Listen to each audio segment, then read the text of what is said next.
Yo, yo, yo, yo. We back. We're going to do two in a row. I meant to do one last week, and then this week, I don't know. My whole schedule's messed up. But we are going to be, I missed one a while back. I've been trying to make up for it. So we're going to do two in a row. This one's going to be a good one. Lot to do. I'm fired up. I'm fired up because I'm on hour 38 of a 48-hour fast. And I got mad energy right now. I got mad energy. It's gonna be good. We're gonna take a look at behind the scenes, the new Etch website. There's a lot of really good goodies to show you on how that website was built. Can't wait to do that. That's gonna be fun. We'll do Q&A stuff.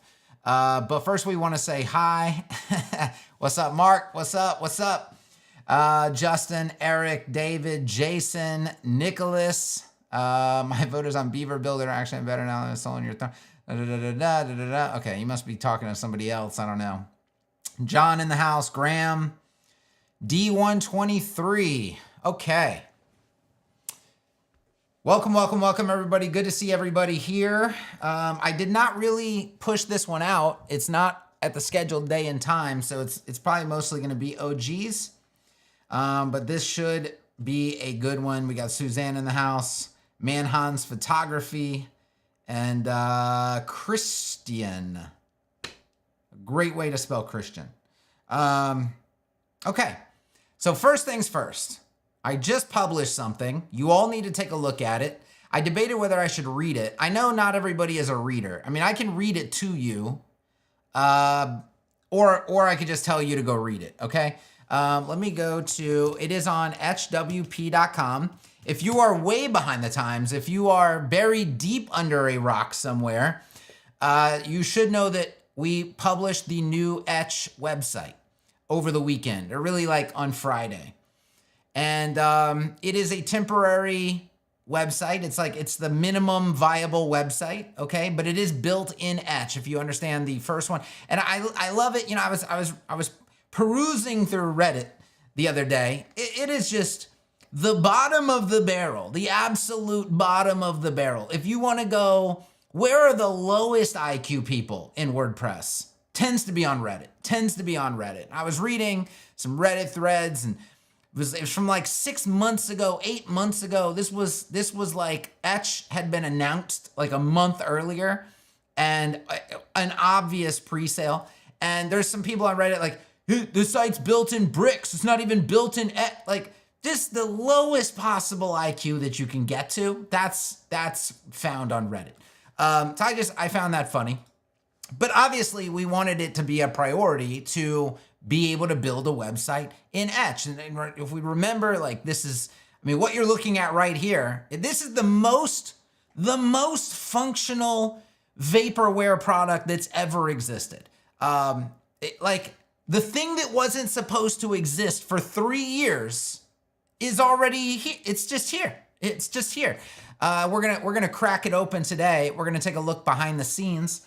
I am hyped up on a little bit of coffee. It's the only thing I'm allowed to have. And what I discovered during this fast, this is my second fast, by the way. I did one last week, 48 hours. What I've discovered is I thought this entire time that I was a coffee drinker. I don't like coffee at all. This black coffee is disgusting. I like coffee inspired beverages. That's what I like. I guess I'm just not, it's not me. It's very sad too. Cause you look forward to it. I don't look forward to this at all. So like my Mondays, my Tuesday mornings, completely obliterated by this nonsense in this cup. Mosquito, sorry.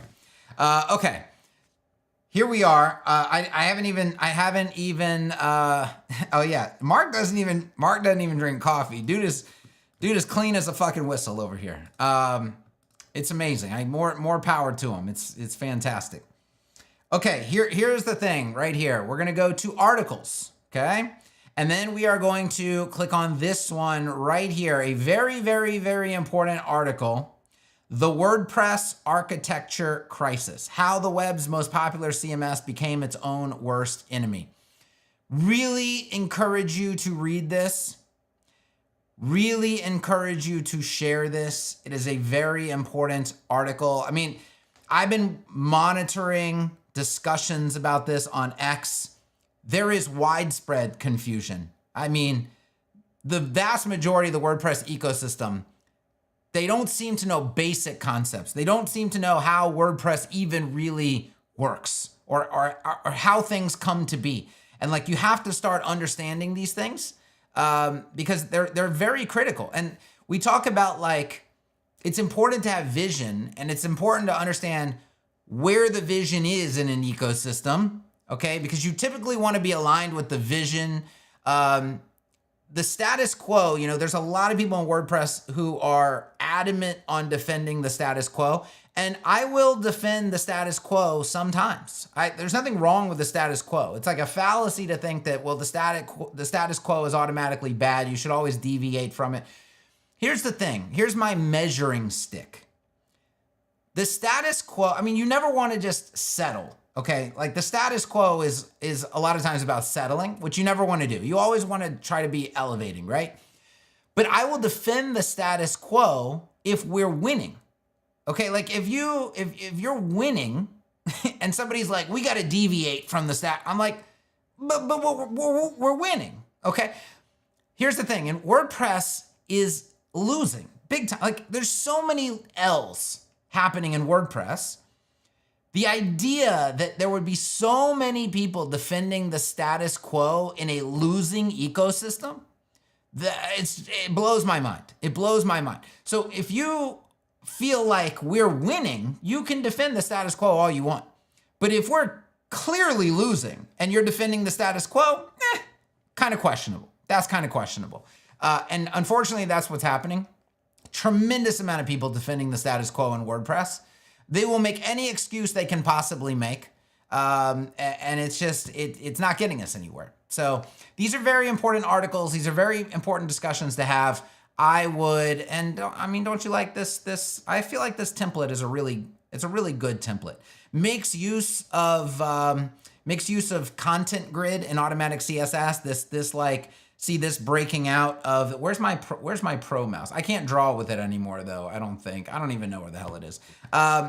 You know, images slightly breaking out, quotes breaking out to the edges. I mean, these are, and then by the way, when it's breaking out, still maintaining the proper content width on the inside, this author box doing the same thing. This is effortless with Content Grid. Absolutely effortless with Content Grid. Yeah, and it's programmatic. You don't even have to do anything when you add the images. You don't have to add any instructions when you add a block quote. It's all handled all on its own. I mean, we could take a look at how that works if you guys want to.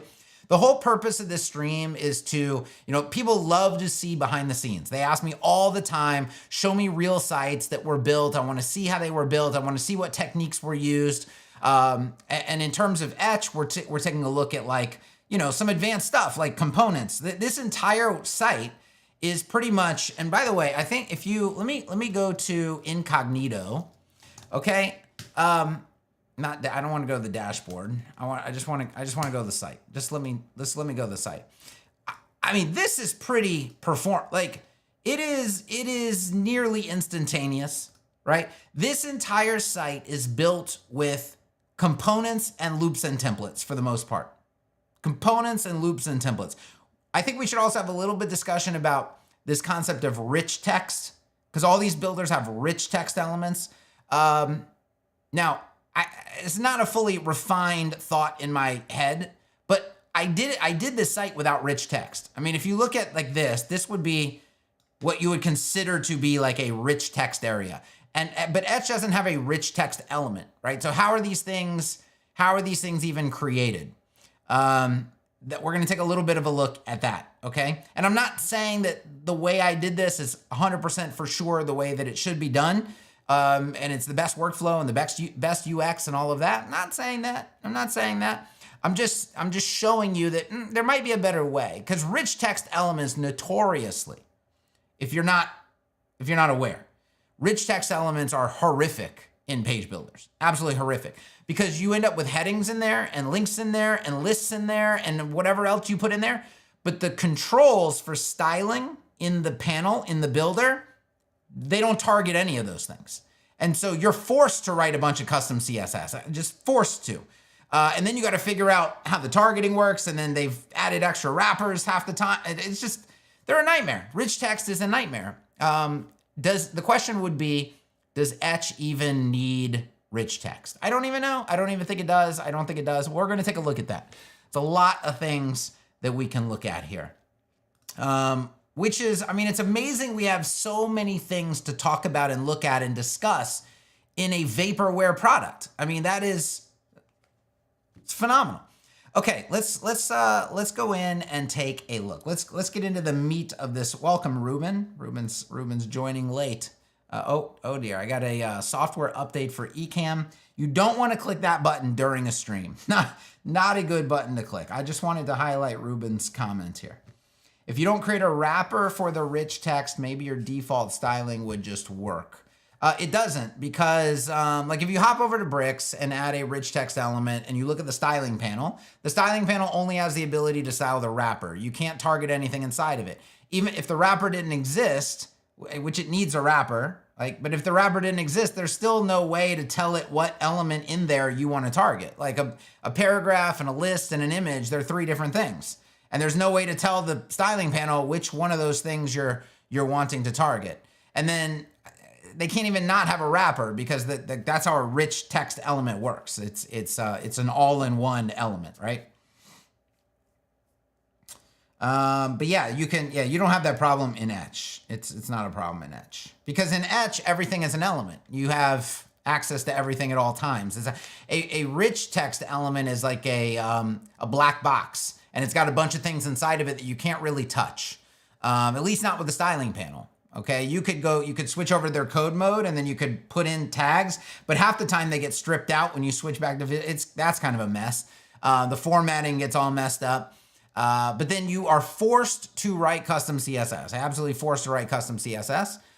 So it's still not a great experience, because people that use those tools, they're not in the mode of like, hey, we're doing web development. They're in the mode of like, I just want to clicky click. And they can't clicky click with a rich text element.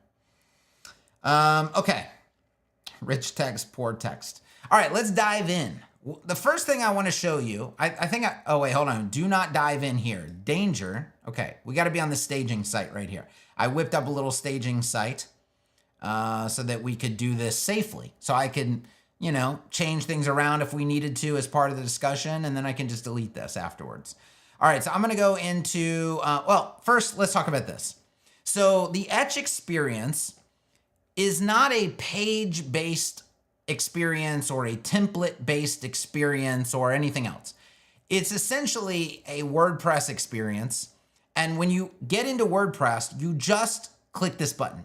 So like in a normal page builder, you're like, what page would I like to edit first? And you got to go find the page, right? You got to go find it, and then you got to click edit in whatever, okay? Or if you want to go to a template, you got to go to a completely different area. You go to a template like bricks, templates, and go there. You got to find your template, which by the way is mixed in with all of your patterns, because again, there is just an architectural crisis all over WordPress. And so Etch is very different. Etch is, you fire up WordPress, and really you don't even have to fire up WordPress. You can be on the front end of WordPress as well. Like you could be here and you can get into Etch, okay? But you could just be in the WP admin anywhere and just say launch Etch, okay? And when you launch Etch, you have launched Etch. I'm gonna go over to the desktop. It remembers the breakpoint you were previewing last, by the way. So if you ever get in here and you're looking at 99, that's what you were looking at last. So you can just switch it to whatever other breakpoint you want. Okay, so once you launch Etch, you now have the ability, and well, theoretically have the ability to go anywhere else you want. What's coming to the Content Hub, if you haven't seen it, is you're gonna have all of your pages, all of your posts, all of your everythings, and you can just go to wherever you want here and just stay inside of Etch and never have to leave Etch, okay? So that functionality is coming very soon. Templates, you can get to those at any time. They're all right here. You can see them all. You can see the hierarchy. You can see what has a template, what doesn't have a template, what needs a template, et cetera, et cetera. So there's no like, think about where I want to go there, and that's where I can use Etch. No. You just use Etch. And then anywhere you need to go, and anything you need to do happens inside of Etch. So that's the first fundamental thing to understand. So here we are, we're gonna see that this is a component. This intro is a component. This intro is a component. We've got a grid with component cards inside of them, which are inside of a loop. And then we have a header, which is obviously a component. We have a footer, which is obviously a component. So the entire homepage is essentially a component except for this little badge right here, which also will likely be componentized in the future. Now, this intro is very, very interesting. I'm going to direct your attention to this part of things over here. So these components, it's very easy, and we'll take a look at how to build this in. It's very easy to create component variations, okay? And so we have the ability to have pill text, a section headline, a lead, but then we can determine for every single intro on the website on an instance by instance basis, should it have a pill or should it not have a pill? Should it have a lead? Should it not have a lead? And then is it an H1, right? It's either going to be an H1 or an H2. It's an H2 by default because most of your sections will be an H2. But what if you want to use the intro in a hero section as I've done on this page right here? So we can see this is clearly not the same as this. These are the same components. This one is an H1. It has a lead, okay? It doesn't have a pill. This one has a pill, is an H2, and doesn't have a lead. Those are the same component. Those are the same component. And it's as easy as flipping these switches. So watch this component right here that I've selected, okay? If I don't want it to have a pill, it doesn't have to have a pill. If I want it to have a lead, it can have a lead. If I need it to be an H1, it can be an H1. You just add an intro, because that's what you're gonna do in every section. Hey, I need an intro. And then you go tick to tick and just choose how you want that intro to behave in that section. And then you move on and you do the rest of your content, whatever you need to do, okay? This is the first component. Oh, my head's covering the, thank you. I'll slide over here for a second. We can take a look at that again if you guys would like. Okay, so we have this thing. Oh, that would be the other one that I didn't even cover is centered, right? So if I need everything to go to the left, regardless of whether it has a lead, regardless of whether it's an H1, all of these things work independently of each other. That's a very, very important, you'll see some systems where the components are what we call snapshot components. And you have your first original snapshot, then you make a new configuration and take a snapshot of it. Then you make a new configuration, and then you end up with 80 different snapshots of how this component is supposed to work. That's not how components should be structured. Components should be structured with flexible conditional logic, where every single condition is its own independent thing, and you can mix and match them to create a bunch of different variations, and that's what's happening here. So if I want it to be centered, it'll be centered. If I needed to not be an H1, it doesn't have to be an H1, and it not being an H1 doesn't need to have any effect on any of the other switches that I've toggled, right? This is maximum flexibility. So this is what you want from your components, okay? If you would like to dive in, we'll take a look at how that component is structured. So we have our props that are set up right here. You just decide, and by the way, here's the important part to understand. These props were not all pre-thought of, pre-configured when the website was originally built. The way that we teach it is you build the most basic level of the component that you first need. And then when you get to a place where you're like, okay, here I needed to behave differently. Well, guess what? At that point in time, you build in that extra functionality. And it doesn't affect the previous instances, right? And it just now you have those options going forward, which is fantastic. And so it gets to this point as you decide I need it to do more things.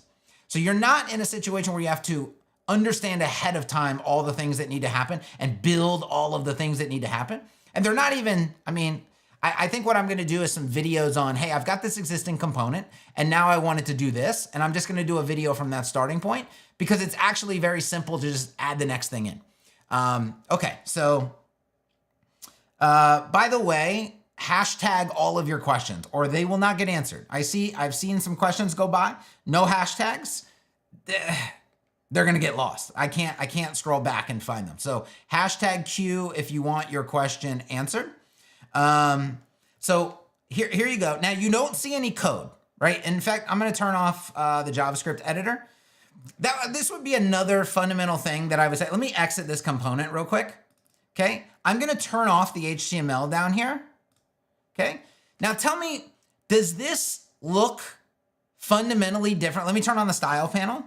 I don't use the style panel, but I'm going to turn it on. Okay. In this mode right here, let me turn off CSS. Bang. Okay. In this mode, nothing across the bottom, style panel on the left, structure panel on the right. If you're that kind of person who's like, oh, this looks too technical. I don't want to have to write code. I don't have to write CSS. It's totally cool. You can make Etch look like your favorite page builder. If you turn off CSS, you turn off HTML, and you turn off JavaScript, right? Those editors, it's side panel, canvas. It looks exact, and you could work just like this. You don't have to do those things. That's another major point that I would make. People are like, well, Etch is it's just way more technical than bricks. Well, it looks like bricks right now. What's the difference? Right? You got style panel, you got structure panel, you got a canvas. I mean, what are we talking about? Right? It's as simple can get. Okay, so it's only as complex as you want it to be. And why would you want it to be more complex? Well, it turns out when you have the HTML panel on and the CSS panel on, you can work at light speed if you know what you're doing. Like, it's way faster. And then I turn off the style panel over here for more real estate. And by the way, you can move all these around. I mean, there's nothing limiting where am I putting these things? I mean, they could live like that. If you prefer this, we'll just work like that then. You work how you prefer in Etch. I prefer this down here. It doesn't mean that everybody does, okay? But you get to work how you prefer. And when I save that, it saves my configuration. It'll open the same way every single time. Okay, so let's take a look. I can, by the way, control the height of this drawer. By the way, I can just minimize, like that drawer, it can stay accessible. Bang, there it is, right? But you can just put it away. Anytime you just really want to prioritize vertical real estate, you just put it away. You don't have to turn it off, right? Okay, it's there at all times if you need it. I can even go full screen with it. Let's take a look at what is happening here, okay? So, we need to go back into component mode. Let me zoom out here, okay? I'm gonna edit this section intro. By the way, you can edit any instance of it. There's no master component that you have to find. If you've ever used Figma, Figma uses the concept of master components. It's like, go to the original. Well, why the fuck would I want to go to the original? They're all the same, buddy. They're all the same. Why would where are you trying to take me right now? Okay, this is the thing, isn't it? This is the thing, just let me edit the thing. That's what Etch allows you to do. You can edit the thing at any time, okay? There's no master that you have to be taken to or anything like that. So you're gonna see right off the bat that we have, and I'm gonna bring this up here, but in the UI, you can see if. There's 3 conditions right off the bat. And if I open these, you're gonna see more conditions, okay? So if has pill, which that's this thing up here, because the thing that floats above. Because if there's a pill, we want the pill to be the heading. This thing is actually going to be a paragraph, okay? Unless there's no pill. If there's no pill, this has to become the heading because there's no other option, right? So this is like a fake heading if there's a pill because the pill is the real heading. But if there's no pill, this has to become the real heading. So this is the conditional logic that we've essentially baked in here. And when you look at it, it looks very difficult. It might look very scary right off the bat. And that's why I say, when you build it as you go, it's actually insanely easy. It's as easy as it can possibly get, okay? Aside from the fact that autocomplete is coming and essentially click to add conditions is coming, which is gonna make it even, it's just like a monkey's gonna be able to do it, okay? But it's still easier than in any other interface to do it. So you create the props, you're like, it has a pill, has a lead, and then you just check the prop, and then you put something inside the box. It does all the work for you, essentially. But this is how conditional logic structures components for maximum flexibility. And by the way, if I look over here, like your conditions are sitting over here. This is what I mean, where I would click a button and it would just suggest to you, hey, which condition are you wanting to check? And you just click it and it does it for you. But I mean, anybody can write props.hasPill, I think. You're not writing anything crazy. So yeah, this is how these components work, which is just, I mean, you saw the flexibility, right? You saw the flexibility, it's phenomenal.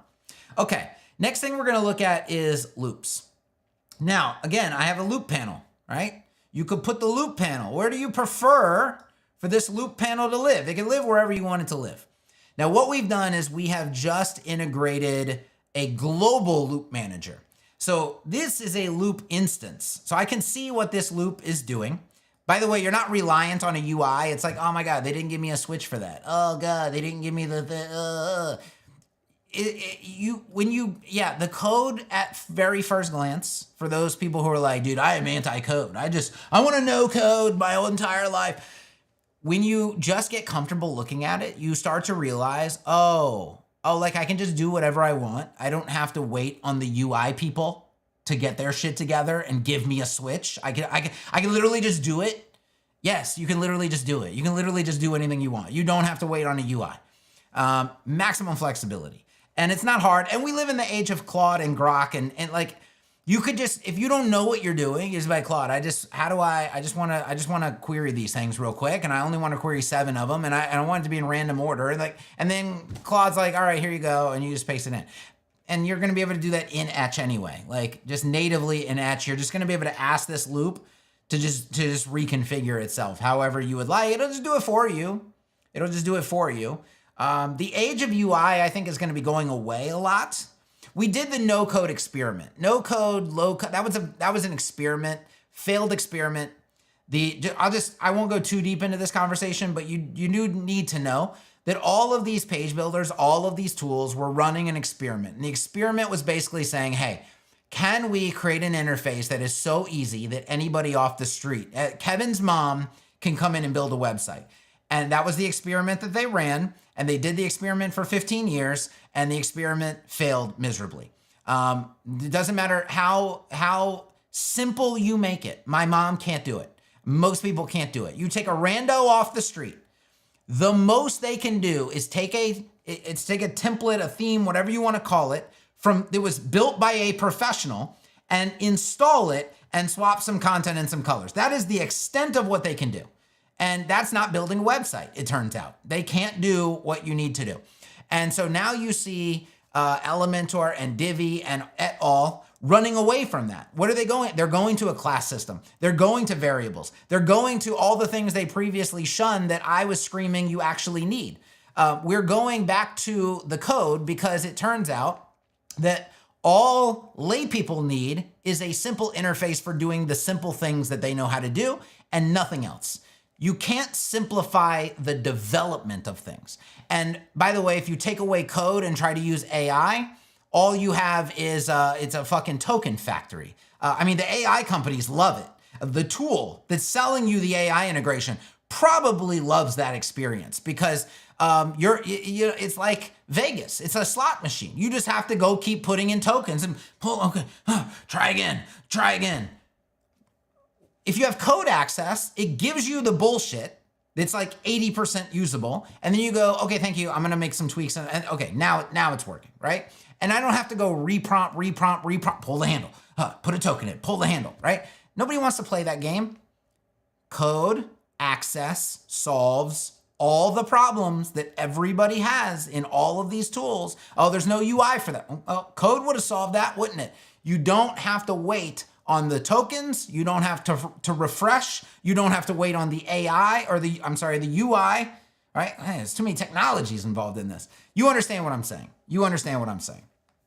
Okay. And by the way, this is only scary to people who have told themselves ahead of time that it's scary. If you look at this, what are you telling me? You can't decipher what's going on here? Post type is reviews, right? Post per page, 12. Yeah, you don't know the syntax. The syntax isn't in your mind, but this is not difficult.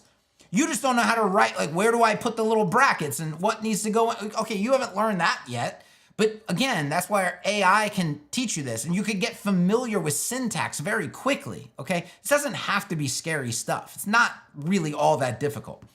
Okay, let's look at the new loop manager. So what we've done, again, tremendous progress for a vaporware product. I'm gonna pull up this loop manager right here. You can now have all of these loops managed globally. I mean, theoretically, you could set up loops ahead of time. You can have different kinds of loops, right? You choose your source. You can loop from JSON. You now get a full output preview of what the loop is providing you, like behind the scenes, which now gives you access to, you know, when you're in a low code environment, right? And you add a loop and you're like, what keys are even available for me to access? What data are we actually pulling right now? I have no idea. And you're just like fumbling through it. Well, now you can see exactly what data is being pulled. You can see every single key that's available. You can see the hierarchy of all of the keys. You can see anything you want at all times. You can build static JSON, which I just did a video in the Etch community on menu management. I put it out on Facebook and Twitter. You should watch it. Fabulous for just basic menu management, even if it's nested with children and you need drop downs and it's all just managed globally from JSON. It's great. You're gonna be able to pull from third-party API very soon. Yeah, this is phenomenal stuff. But query arguments as well. I don't even think query arguments were available. I'm not sure I even put them into this, but you can pass arguments right into here, like. So I don't have to have this post per page is 12, right? That's actually broken. So because I would want to loop through reviews on various pages and control how many reviews I can loop through. Well, now what you can do is you can do something like count, right? And then when you come over here, you can say on an instance level basis, you can say the count is 12, or the count is, if I spell it right, count is 12, right? So there's my 12, but if I was on another loop and I was just like, nah, I just want to show 3 here, then you could just show 3, right? So you're controlling the count on an instance level basis by passing this argument over to the loop. It's not difficult if you just are like, if you don't shun it, right? Just in your mind before you even get started, right? And you start to realize, oh man, the things that I'm able to do that I was never able to do before, tremendous, okay? Let's see. Yeah, well, here's the thing, Andre. Love the loop preview. Why does not WP have this built in? Lots of reasons. I mean, we could go down the list. No vision, poor execution, wrong target market. Like it's a laundry list. I learned, you know, the reason I stopped doing, I used to do like Gutenberg rants on a bi-weekly basis. I used to do WordPress rants so often. All the ranting really stopped when I just accepted that it's not built for me. And then I was like, but I can build what is for me on top of it. And then I can stop worrying about the other thing over there. Like the media manager, you're not gonna have to worry about the media manager. Like there's no crying about the media manager anymore. If you don't own Etch and you're crying about the media manager, that's a you problem. I mean, that's an own goal at that point, right? Because Etch is gonna give you a modern media manager. Etch is giving you modern content management, right? When all of your pages, all of your posts are listed right here, right? Like you're gonna be able to inline edit all of this stuff. You're going to be able to create your custom post types right here, create your custom fields from right here, tie them together, create new posts, create new pages. If you're crying about the old 2008 WP, oh, it looks so bad, when are they gonna update? Well, that's an own goal at this point. You should just be using Etch. You don't have to worry about it. You don't even have to use it. I don't even think it exists anymore in my mind. I'm not even thinking about that area anymore. I'm thinking about an actual development environment. That's what I'm thinking about. A unified development environment that allows me to do my work and I don't have to bitch and complain about the state of WordPress anymore. Okay. So let's see what else. We took a look at loops. We took a look at components, the intro component. Let's look at templates, right? So I think the blog template is an interesting one. Now there's still some nice to haves related to templates that's coming. For example, I dropped this content slot in, and currently I don't get a preview of the actual content. There's no page I can select to preview the content. Now, I've obviously built the entire template, right, around the content slot, but I can't currently preview the content that is pulled in. But we can take a look at how this was done, right? I created this thing called an article, right? And it's got a content slot in it, but it's also got the post author sitting right below the content slot. This is essentially where the Gutenberg content is going to be pulled in, right? We need to take a look at the at the rich text situation. Okay, don't let me forget that. But yeah, so a template you just build just like any other page in Etch, but then you have this thing called a content slot that you can drop in, and that's what will pull the Gutenberg content. So wherever you want that Gutenberg content to live, and then all of this is using dynamic data, and we use a key called this in our dynamic data for templates. If you're working in a loop, the key is item. So you're saying like item.title, item.this, item.that. In a loop, you're saying this dot that, blah, blah, blah, blah, blah, okay? And we even have formatting functions, right? So I can pull this dot date and then format it however I want to format it. Here's this dot title. And look, ACF, custom field. ACF custom fields working in Etch, dynamic data. This.acf.blog post intro, pulling it right from the custom field built in ACF, which by the way, now can be, well, we're about to have a text area custom field. So that would be possible with Etch native custom fields. Anything else we need to look at in here? Here's my header, here's my footer, right? By the way, when you manage headers and footers as components, if you're ever like, I should do a video on this too. If you're ever doing like a landing page template and you're like, I really don't want my header footer on here. You don't have to bother with any conditional logic. You don't have to go edit the header template. You don't have to, like, you could just delete it. You could just remove it because it's an element. It's a component. It's there. There it is. All right, I don't want it on this template. Delete it then, right? Maximum flexibility, maximum ease, right? You can't do that in any other page builder that I know of, right? You got to go in and like, oh, okay, hold on. We got to program this into the header template because they treat headers as templates because, like I said earlier, WordPress is rife with major architectural problems. Components, templates, not the same thing. Shouldn't be treated as the same thing. You run into all these kinds of problems. People use Etch and they're like, dude, this is like a breath of fresh air. Well, it's not, I mean, it's like we would like to brag about it. And obviously the execution has been good, but all we're doing is following fundamental principles. That's all we're doing. Like when you follow the fundamentals, good things happen. The fundamentals are the fundamentals for a good reason. So you follow the fundamentals and things just work out. All of the problems that people experience in these other tools are caused by a deviation, a radical deviation in most cases, from fundamentals. And if you just quit deviating from the tried and true fundamentals, you stop having problems. It's not like, not rocket science. Okay. Let's go to, I want to go to, I'm like thirsty for the navigation inside of Etch. It's like right around the corner and I'm thirsty for it. See, right now I still have to do the old stupid workflow of go find the page. Let's do why Etch, okay? Edit with Etch. All right, so here we are, right? Oh, we should look at this component down here too. This is a nice little fun component. It's called a comparison card. Now you can actually now, with slots, I did a lot of this before, it was early, right? It's not using all the latest techniques, but I could make the entire comparison row a component, and then this could be a slot, and this could be a slot. You could drop another component called a comparison card into it. That would be cool. But right now it's a little manual.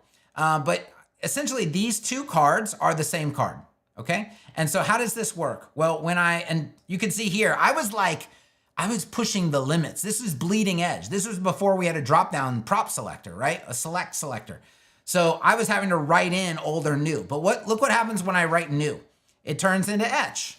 And when I write old, it turns into old, right? So that was like the first ever component variation that I did for this. But yeah, that was fun. So that's all that happens here. It's one card, and you just go card, card, card, card, card, and you determine, is it an old card or a new card? And then you write all the content for it.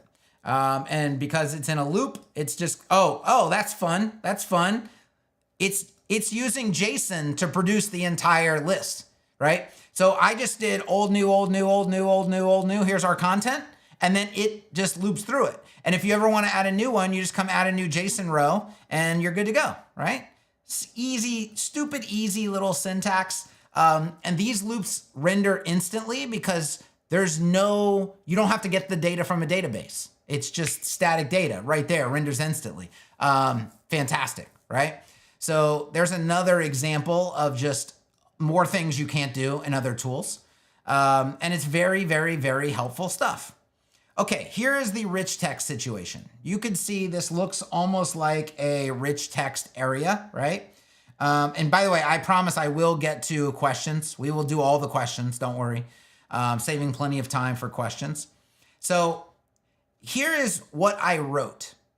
Now you're probably looking at this going, Kevin, the idea that we would go back to handwriting HTML long form content, that doesn't seem like era 4. That doesn't seem like the way forward. Now, in order to really understand, now here's what I will say. This is essentially, because one thing we talked about is Markdown. Now, I'm going to pull up, okay? We recently switched our documentation. I'm going to pull up something for you. And people have been wanting to see this. They've been asking to see this, and I think it's a good time to look at it. So check this out. This is a doc, okay? It's the intro to components. This is a system called Docusaurus. It's actually very, very, very popular. It's open source. And essentially what you do is you write all of, and this can live, it can have access to the same, like I was using AI to check actual functionality in the app to assist in writing the AI, in writing the docs, right? Very helpful. This is way better than docs in WordPress, by the way. But you're essentially writing in Markdown. You're writing in Markdown. And Markdown, Notion, by the way, outputs to Markdown. Markdown is like the universal language, okay? And so what I was thinking is, I mean, why you go to rich text, which creates a whole bunch of problems, or you use the universal language. Like, what is the first principle? The principle, the fundamental, really, with long form content is Markdown. WordPress core, by the way, interprets Markdown. Okay, if you don't know this, let me go backwards. Okay, let's just go to a WordPress editor. Let's go leave here and let's go pages, add page, and we're gonna go like blank. Okay, ignore this. This is a unfinished, unreleased version of ACSS, bleeding edge version of ACSS. Half the Gutenberg shit is turned off right now. So you're gonna see like little tiny text and no spacing and things like that. Ignore that part. Watch this. If I want to type a level 2 heading, you can go pound, bang. Look at that. So the block editor interprets Markdown. Markdown is like the universal language, right? So in Etch, if you are going to do this, let me go. You've seen what's here, right? So let's just do this. Okay.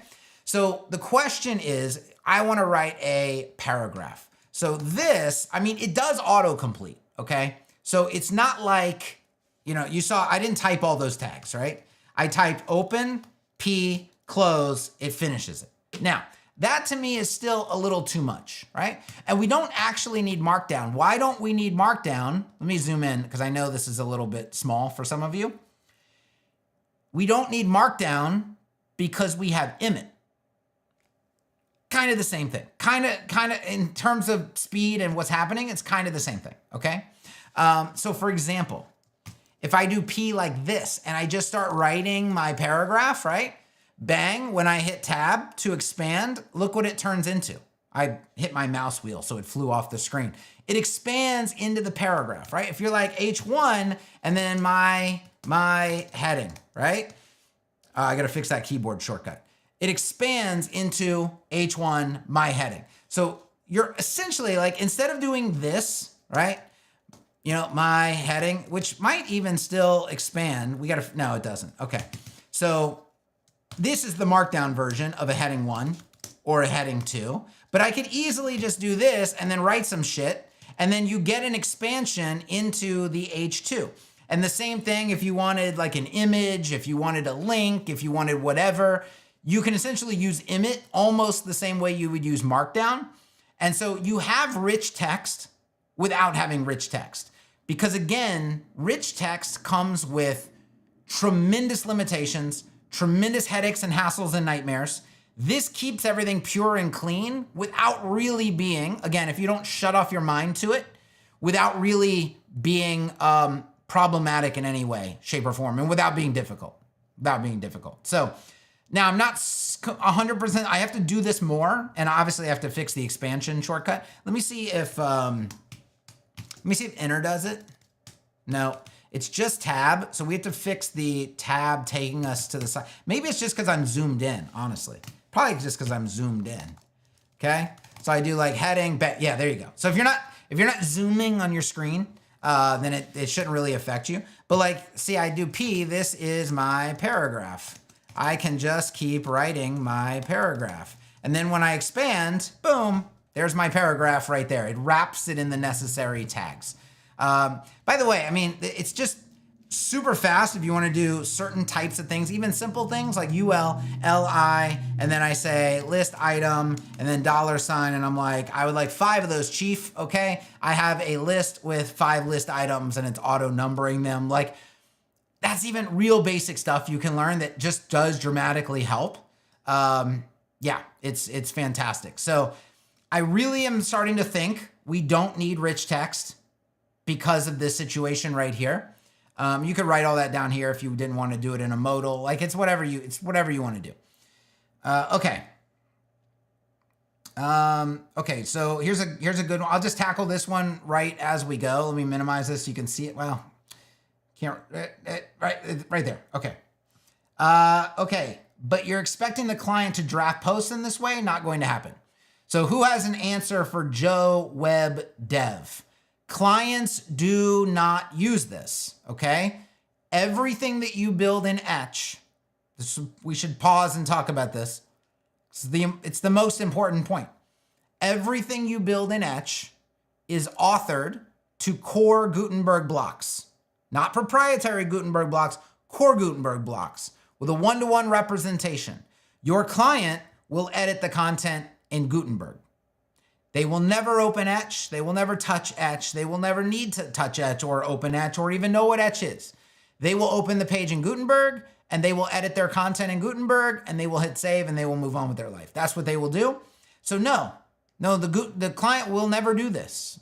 They're not supposed to do this, right? This is for the developer of the website, the builder of the website, right? Okay. Okay. I don't see, this is the communication that has to be done over and over and over and over again. But this is what page builders have taught people. Do you understand? Page builders have taught people, well, the interface has got to be stupid because anybody's got to be able to use it. That is the lie. That is what you have to break out of that thinking about how websites are built. We've already established it doesn't matter how stupid you make it. Lay people can't use it, okay? To build. They can't use it to build.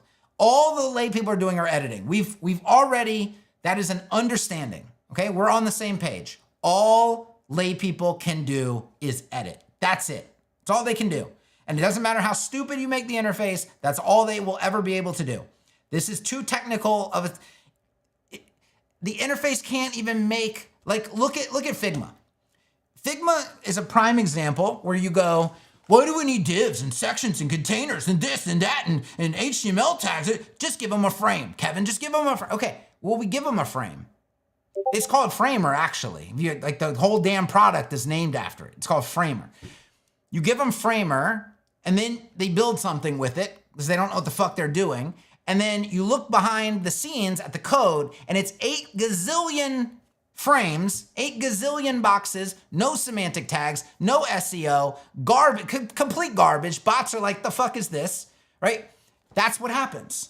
You can't, the more you dumb it down, the worse it gets. That is the conclusion of the 15-year experiment that we have run, okay? And if you deny that, you are denying the evidence of the last 15 years. That's what you are doing. This is a development environment. It's called a unified development environment. It is not called a unified editing experience. It is a development environment. Editing happens in Gutenberg, which is, by the way, an editor, not a page builder, okay?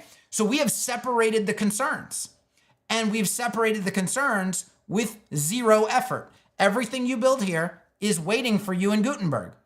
Or really waiting for your client in Gutenberg.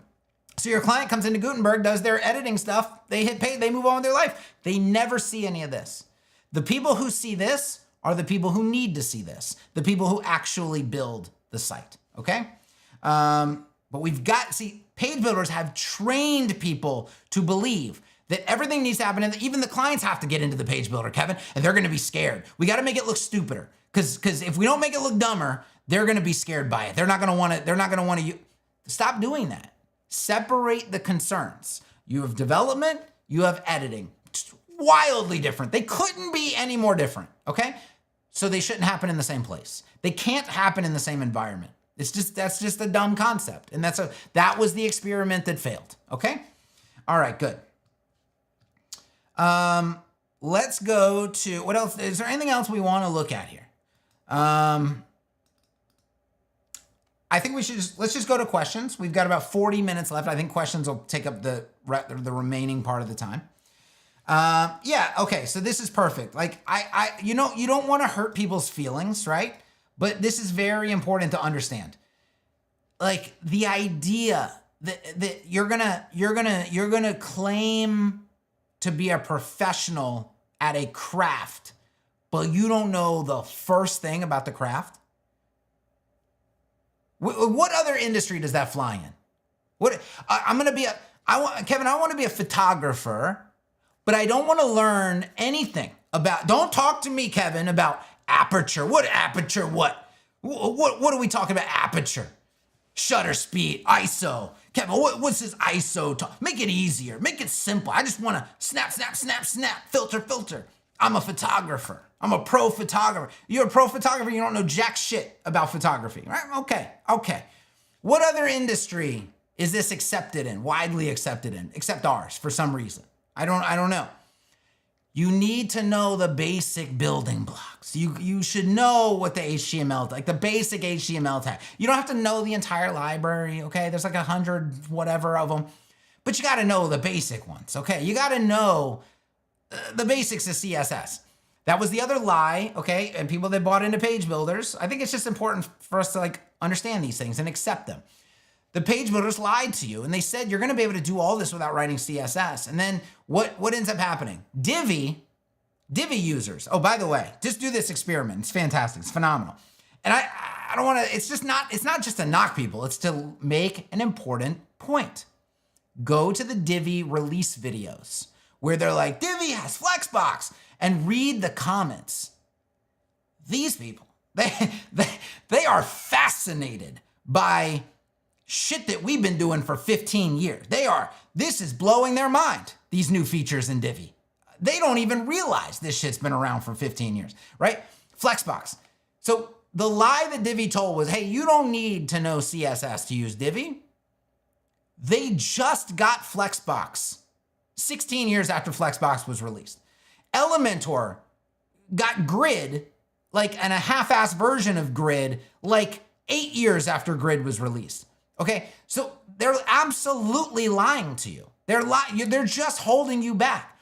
You are subscribing to be 5 to 10 years behind the times. If that's the tool you're hitching your wagon to. Okay. Components, conditional logic, component variations, real modern web design. You're not doing it in these other tools. You're just not doing it in these other. You're a glorified website assembler, right? And you know, it's very difficult to come in and be like, I'm a pro. hire me. But I don't really know what I'm doing, right? There's a fundamental disconnect there.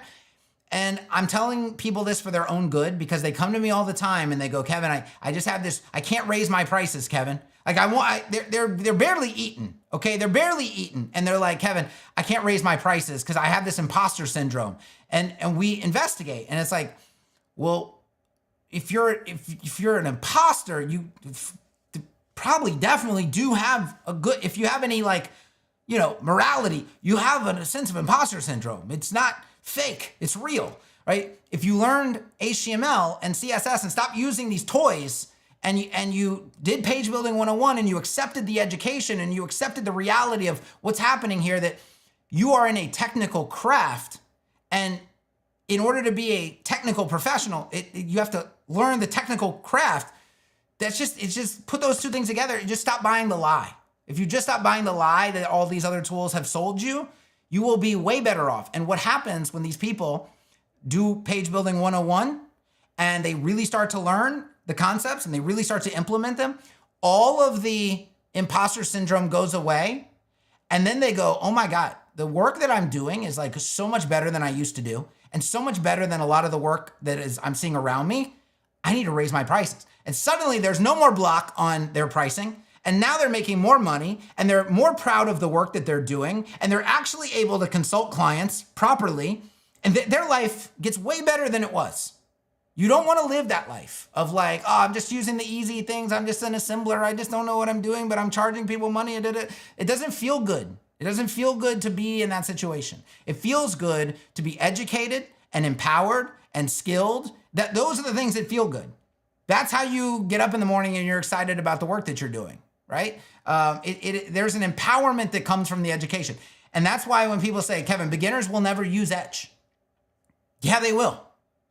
Yeah, in droves, they will. You know why? You know how I know? Because I have had dozens, if not hundreds of emails from people who did Page Building 101 who saw a more technical tool in Page Building 101 and was like, Kevin, I switched away from Elementor, I switched away from Divi, I switched away from Beaver. Immediately, I wanted to use that more technical tool because I love what I'm learning and I love how it feels to know more and to do better, right? That is what people who actually want to do work in this industry are chasing. They don't want to hide behind these tools. They want to feel empowered, okay? And so we're saying, yeah, we're not gonna dumb it down for beginners. We're not gonna make a stupid interface to invite beginners in. We're gonna build the interface that needs to be built. And then you know what we're gonna do? We're gonna provide 100% free education at an unprecedented level to help beginners familiarize themselves and feel confident using it. And then they're gonna love what they're doing. They're gonna love, and by the way, they're gonna know web design and they're gonna know web development throughout that process. As I've said before, you can use Elementor for 10 years. You don't know jack shit about web development. All you know is how to assemble things in Elementor. You don't know anything about web development. If you use 10 years you can spend on Elementor, you know jack shit about web development at the end of that 10 years, unless you've done a lot of stuff outside of Elementor, right? But if you're just pure Elementor, you don't know jack shit about web development. And I can prove it. I can take any rando Elementor person and drop them in. That's their only experience is Elementor. Drop them in. They don't know the first thing. They don't know the first thing. So you can choose what life you want to live. Like if you're saying, Kevin, I want to do work in this industry for a while. Well, if you want to do work in this industry for a while, you better get out of that situation ASAP. And by the way, talk about AI taking jobs. I mean, which ones you think they're taking first? Okay, the lowest skilled people who have bought all the lies and all the easy routes, all the easy paths, right? Those are the people gone first. Okay, so you have no job security, you have imposter syndrome, you have low pricing, you have like what? There's nothing for you there, okay? That level, there's nothing for you at that level. You need to level up. And when people get that message clicking in their minds, that's when they switch. Okay, I still haven't answered a single question, I don't think. Let's go hashtag Q. I told you, hey, Fasted Kevin is a beast. I have energy for days right now. I'm not in that like sugar crash, I need a donut shit. I'm ready to rock and roll. Okay, let's get to questions. What is your train of thought to decide if it should be a component or not? So in a way, it's a personal call, and in a way, it's super obvious. Sometimes it's super obvious. Sometimes it's a personal decision, okay? What are the obvious ones? The obvious ones are, let me go back to homepage. Obvious ones are like an introduction to a section. I mean, that would be, honestly, that would be the first component I would build on any website. So you start a new project, and especially if you're trying to familiarize yourself with components. Let's just do it right now. Let's do it right now. Okay, I'm gonna start a new page, okay? I'm gonna say my new project, all right? We're gonna, yeah, we're staging. This is staging. This is why we did it on staging. We can do whatever we want. Okay, so I'm gonna do that, and I'm gonna edit with Etch. Okay, I'm gonna add a section to the page. This container right here is the content width of my website. It kind of makes sense that this would just be the intro, right? And I can just put things inside of here that I wanna put in here. So I'm just gonna do a heading, text, and a link. Now, on that link, we don't even have to decide, by the way, if this is gonna be a button or a link. Like it could be either one. It could be whatever you wanted it to be. But the way that I teach it and the way that I recommend doing it is you start with the simplest execution of a component, and then when you need it to be more complex, that's when you make it more complex. You don't sit here and brainstorm like, oh, what are all the things that it needs to do? Let's spend an hour programming in all the things. No, don't do that. There's no need for it. It's just a waste of time. You're just wasting your time. By the way, you usually can't even think about all the variations ahead of time anyway.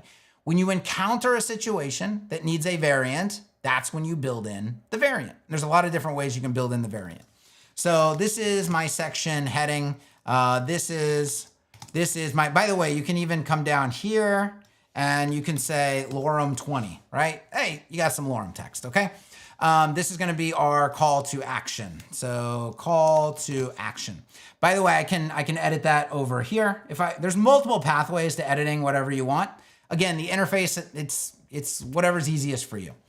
Okay, so can we agree that this is the simplest execution of a section heading? And if I wanted to add anything else in this section, I just pop in another container, which is down here, and then I am putting whatever else I want. Like if I want to put an image in here, or a grid, or a what have you, right?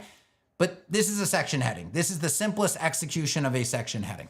So I'm gonna, or an intro, I should call it. So I'm gonna say my intro. Now, I just named the other one intro, so I'm not gonna use the same name. I'm just gonna say my intro. And then this would be heading. This would be maybe something more descriptive. I usually use like the word lead, and then this would be like CTA or something like that, okay?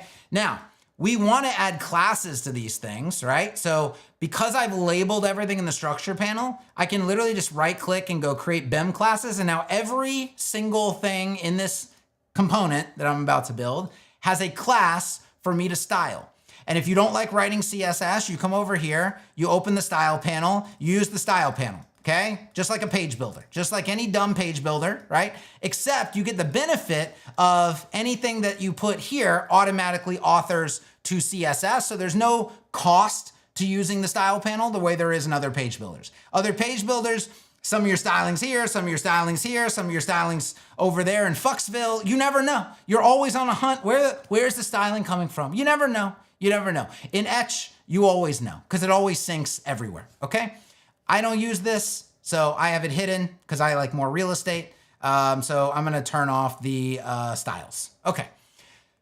Can we all agree this is the simplest version of this intro? So what I'm gonna do, here's how hard it is to make a component in Etch. It is so difficult.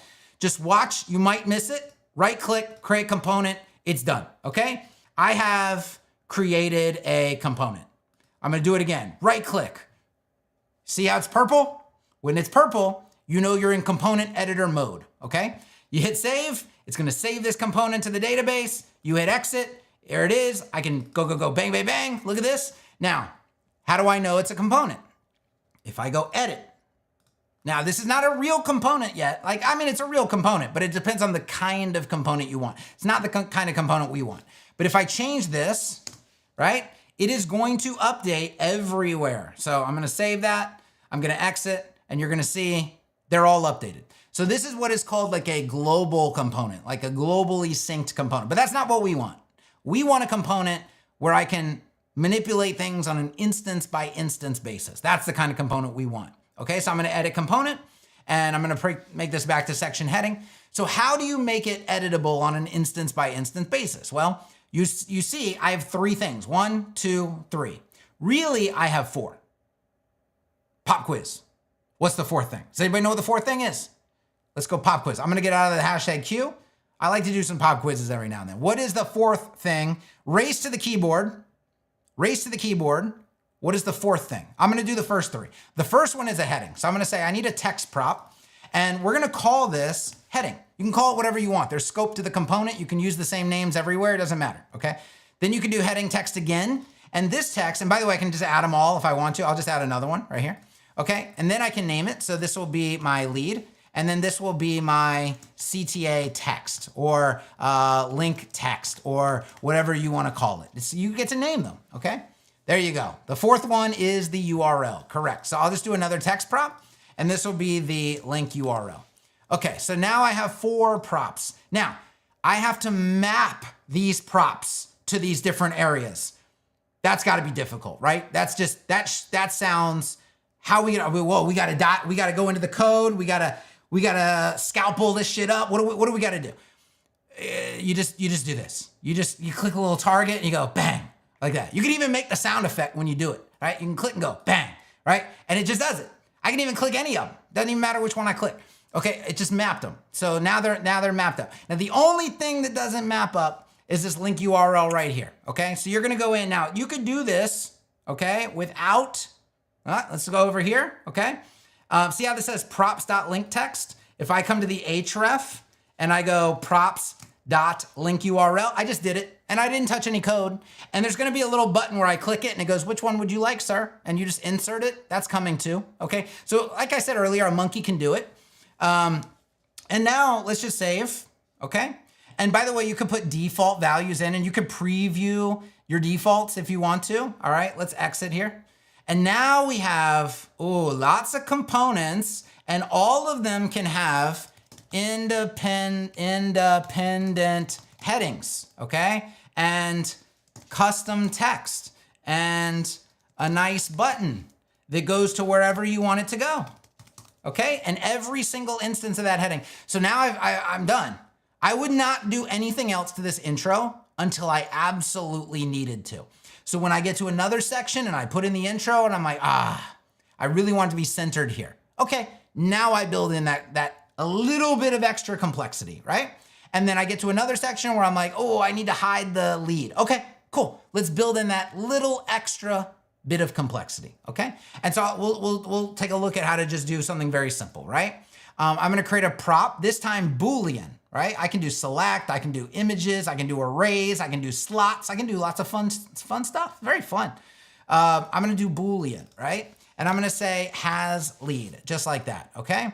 Now, what I'm gonna do is I need conditional logic. There's 2 different ways to do this. One, the easiest way, the UI way, is to click on the lead, the thing that I'm targeting, and I come down here and I look at this thing that says if condition. Can you all see that? Let me see if I can zoom in. See that right there? It's an element. It's an element. It's like it's a block, right? They call it blocks. We call it elements because there's no such thing as a block in web design, right? There are things called elements though.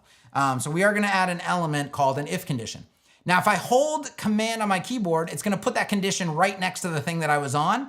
Now we are going to right click, wrap in condition. That's coming for sure. But right now, the easiest way is just add it as a sibling and then drag it in, except I dragged the wrong thing in. Let me drag the lead in, okay?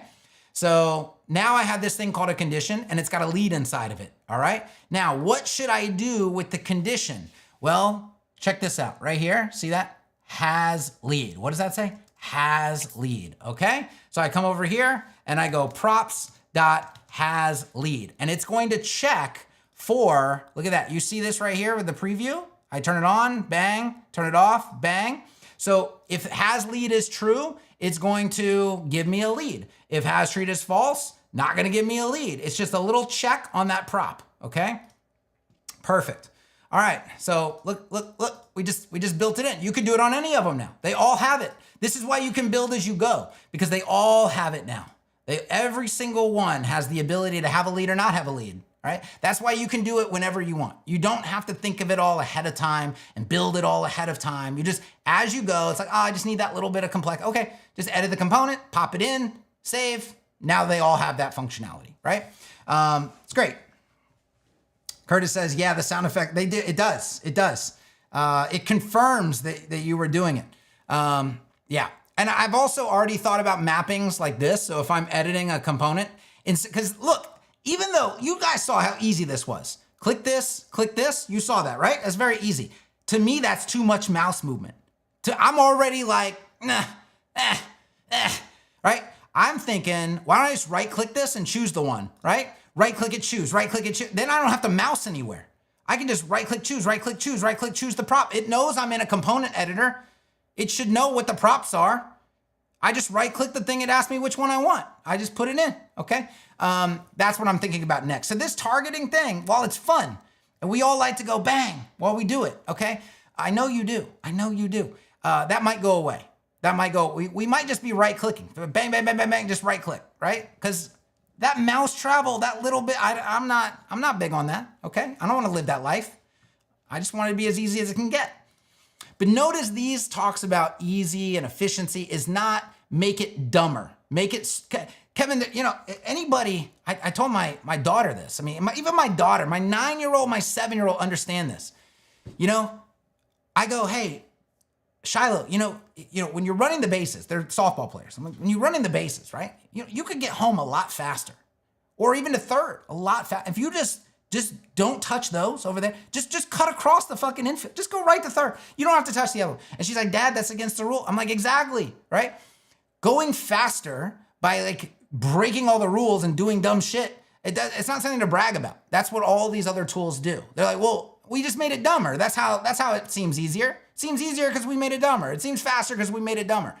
It is faster, maybe. I would argue, actually, I would still beat him in a race. But for the average Joe to style everything at the ID level versus, creating some BIM classes and styling those properly, they'll probably get done. Average Joe versus average Joe, style at the ID level, that's probably way faster. But it's because you made it dumber. You did everything wrong. You didn't touch all the bases. You cheated. And the product sucks that you created, right? That's can't be how you make things faster and more efficient and easier. What you have to actually do is innovate a real workflow.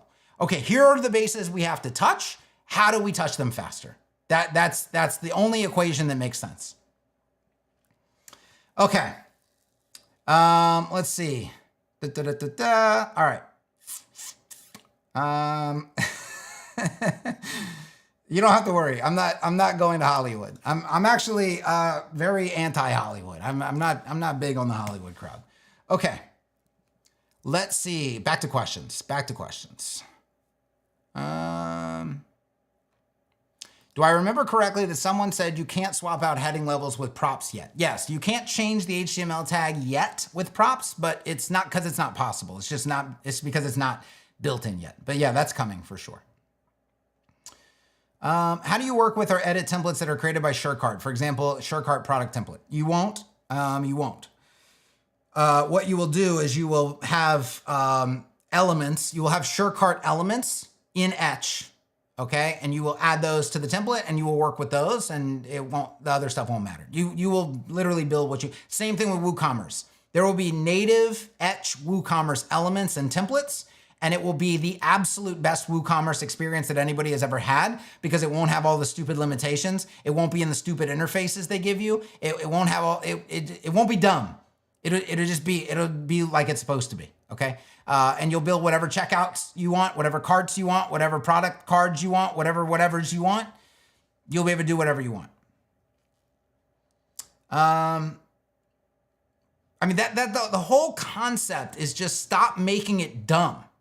Because we're not asking, how do I make it so my mom can use it? That's what all these other builders, that's why they all suck, is because that's the fundamental question that they're designing everything around. We're like, well, we're not going to ask that question. We're going to say, how can we actually innovate a professional workflow? And then how can we educate beginners on how to do the work the right way? That's how you solve that end of the equation for beginners, is the education piece. It's education. It's not make the interface stupider for everybody. That was the dumbest experiment of all time. Okay, let's see. What is the first component you build is the most complex one? Is it simple to scale back on a next iteration of that component? There's no iterations of a component. So that's a good question. If you had a snapshot style component architecture, that would be a problem. That would be a huge problem. It's not a problem in this architecture because there's only one snapshot that's ever being managed, ever, okay? And inside of that snapshot, there's conditional logic happening to different things in different ways. And so it all works together. It's just never a problem.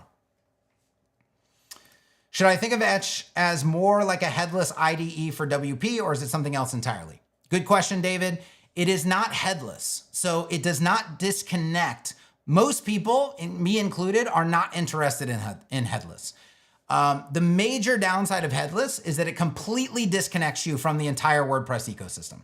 You are simply using WordPress as a database, and that's it. Plugins, anything else outside, gone. Nothing, okay?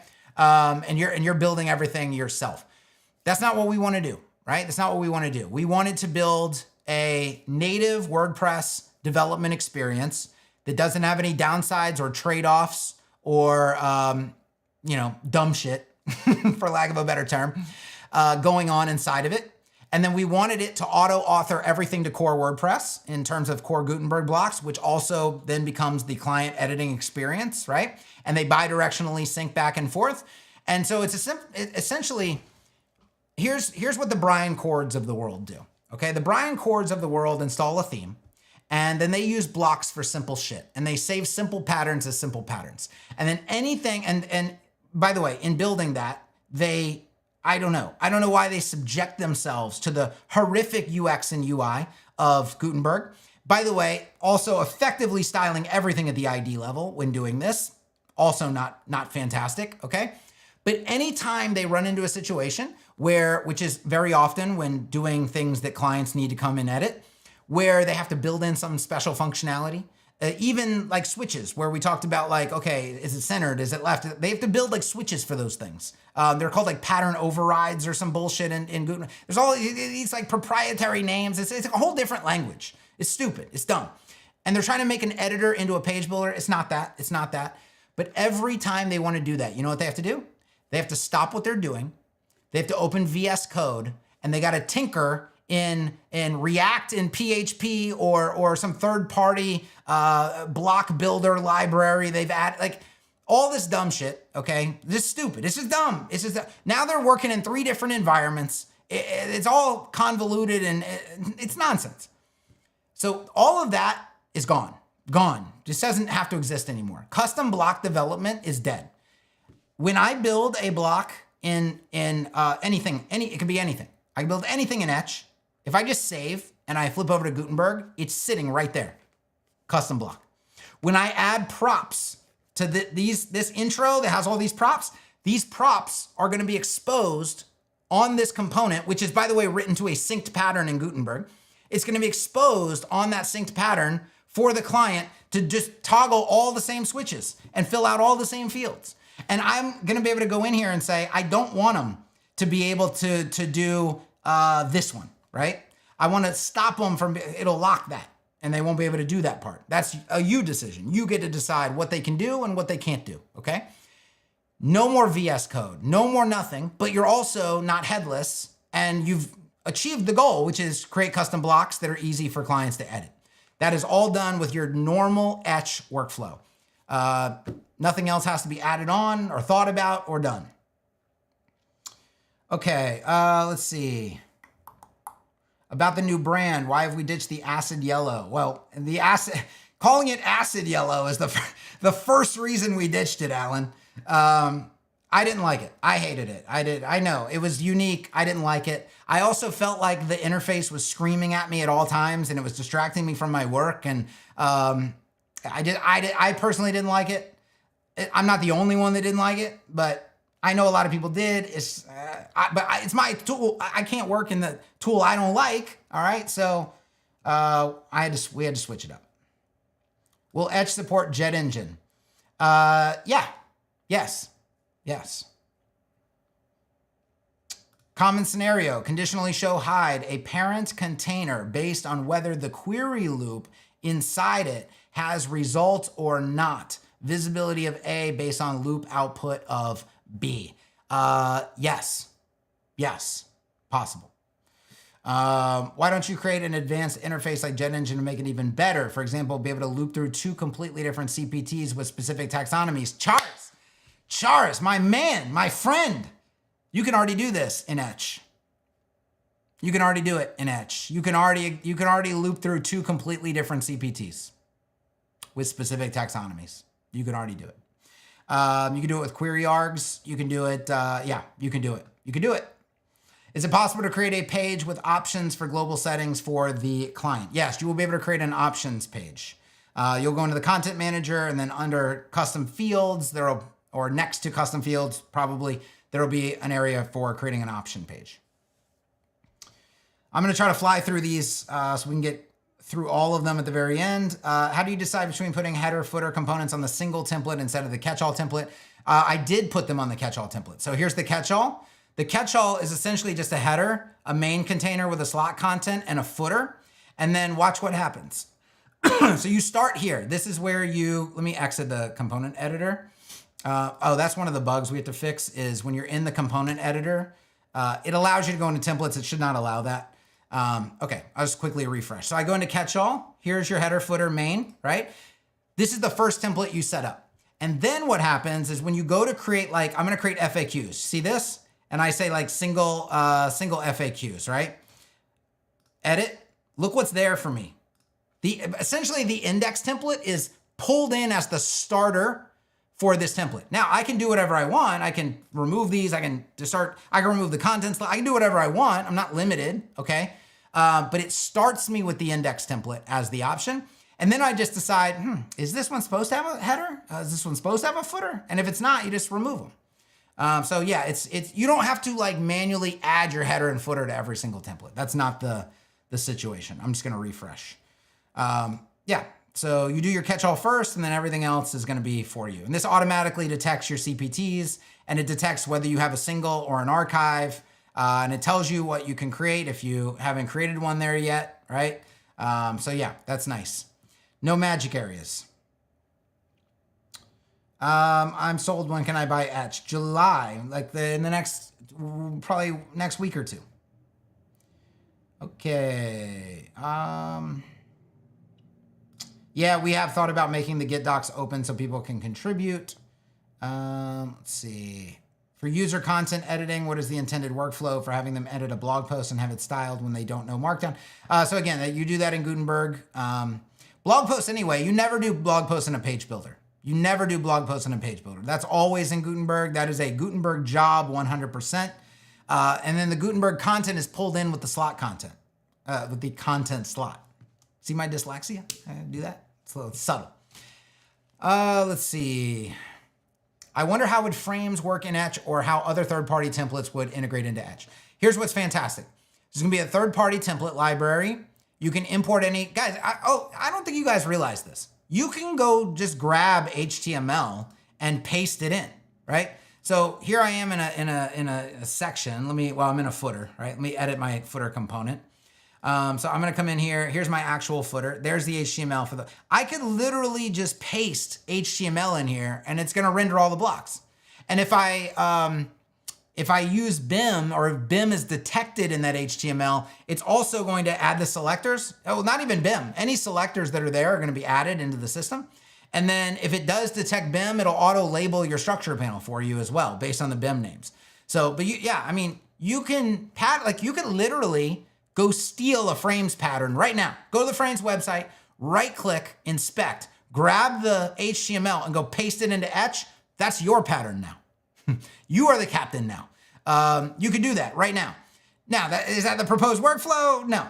The proposed workflow is you install a pattern library. probably through a link. So it has just constant access to the options. And then you're gonna be able to just add frames, just kind of like you do in Bricks, but way better. And you can share patterns. You can put pattern collections together and sell them. Same with components. The way I created this intro component, you could create some wild component and then sell it to other people because they can import it into their Etch install and it's gonna work just fine. You could create packs of components and sell them. There's gonna be an API for creating official Etch elements and dynamic elements, right? There's gonna be an entire ecosystem of components, elements, templates, pattern libraries, anything and everything, and it's all seamlessly gonna work on any Etch installation. That's in the article I wrote today. This is the life that people wanna live. This is the life we should be living. We shouldn't be living with this ridiculous distributed architecture where nothing works with anything else. It's dumb. My fundamentals of everything is just stop being dumb. Let's just stop making dumb decisions. How about we do that? Has anybody tried that yet? It works pretty well. All right, what is the process for updating components, e.g. adding another property like BG? Does it sync across all components without overriding local edits? Yes. Yeah, if you put in the logic correctly, yes. Or you put in the prop correctly, yes.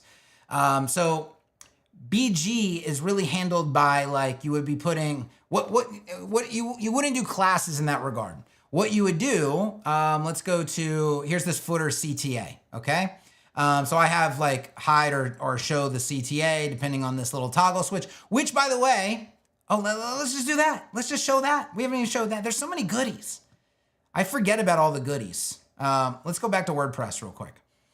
By the way, you're seeing Gutenberg that's currently under a re-architecting.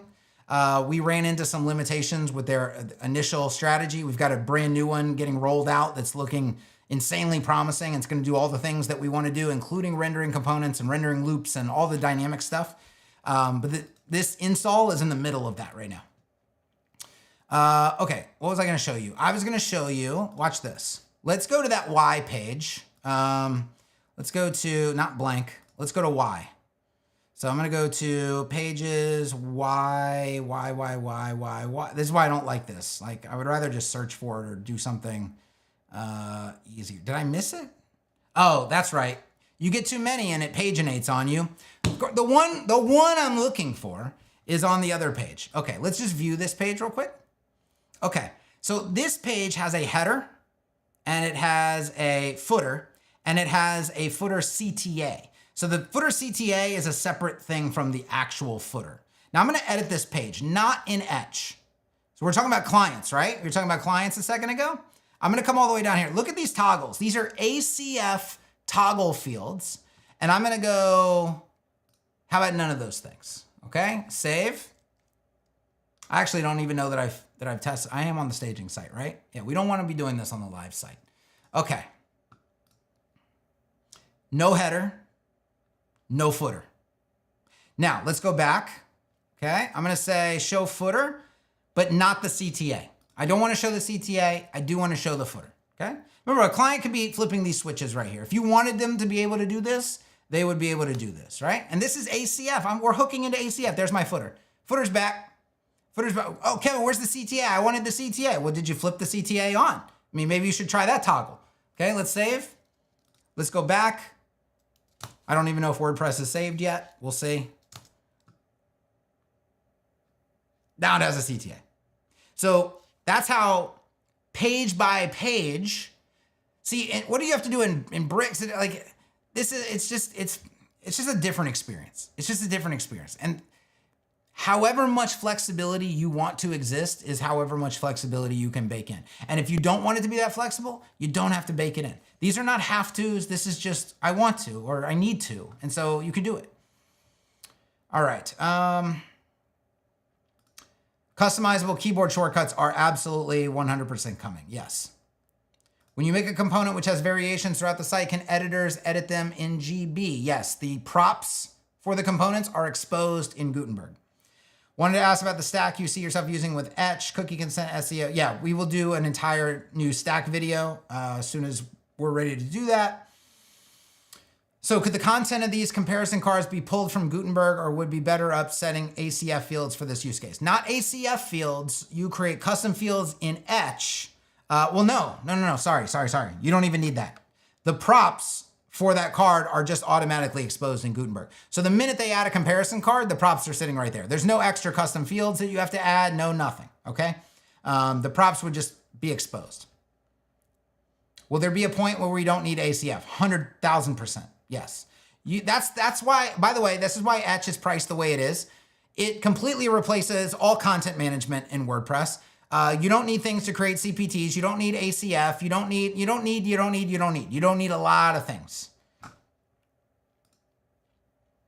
Will you do anything with SureCart? 100%. Adam's he's on the advisory board for Etch. He's already committed to a native integration. It wouldn't be native. It would be them building an integration into Etch. So yeah.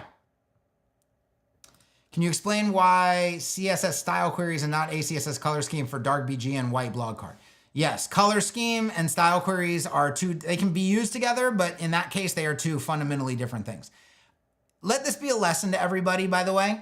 I made a cute little 7-minute video on style queries. If you haven't watched it, you should go watch it. It's only 7 minutes. And I did this kind of to prove a point. In the back of my mind, I already knew what was gonna happen. So I covered the base level of it, the surface level, the way people ask, and that's all I published. And you know what people say? Well, how's it better than this and that? And well, how would you do this? And how would you? So for all those people who constantly say, Kevin, your videos are too long. You really talk a lot. That's why. There's a lot of shit to cover. There's a lot of edge cases. There's a lot of gray area. There's a lot of teaching and actual education of how is this working? How does this fit into the bigger context? When I don't make the videos longer, everybody's like, and then when I make them longer, people are like, man, he talks a lot. You can't win with these people. You cannot win. Now, by the way, I don't want either of those two groups to ever meet because I want them to constantly think that they're in their mind how content production should work. That's how it should work. Because I want them to say, they're willingly ignorant. So we should just keep them that way. So if you ever meet one of those people, just agree with them a lot. Just tell them they're right, okay? But this is what happens. When you don't talk a lot, people are like, why didn't you talk more? And then when you do talk a lot, we're like, why are you talking so much? It's dumb. And this goes back to my principle of, can we just stop being dumb? Let's just stop being dumb. Let's just say, hey, dude, put out a free video. It's packed with value. Maybe I shouldn't complain about it. Maybe I should, for once in life, maybe I should just keep my mouth shut. That would be good, right? But this is the internet, and people can't do that on the internet. So yeah, we live the life we live.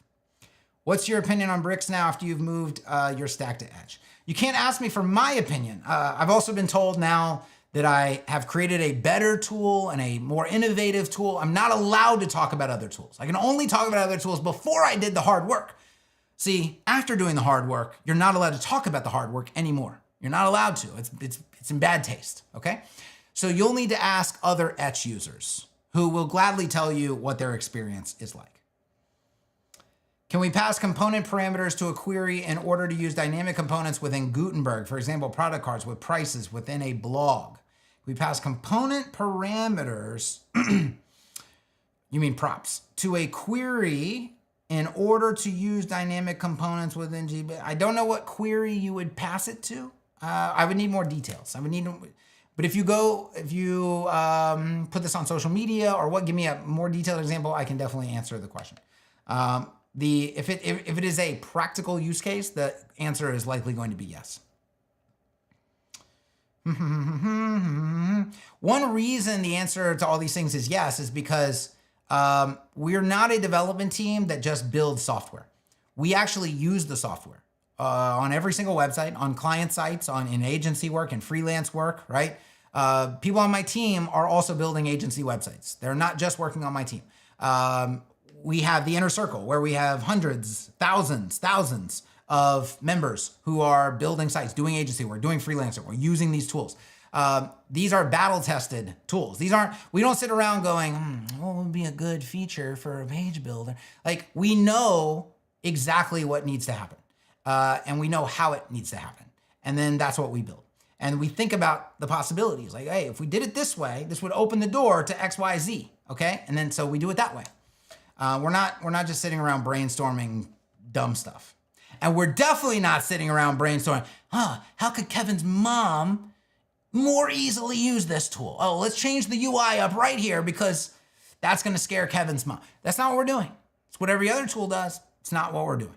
It's not the game we're playing. Yes, you would use ACF for now, simply because the only thing you have in Etch is a text custom field. I think the next one you'll have is a Boolean. That's the one I said is top priority next.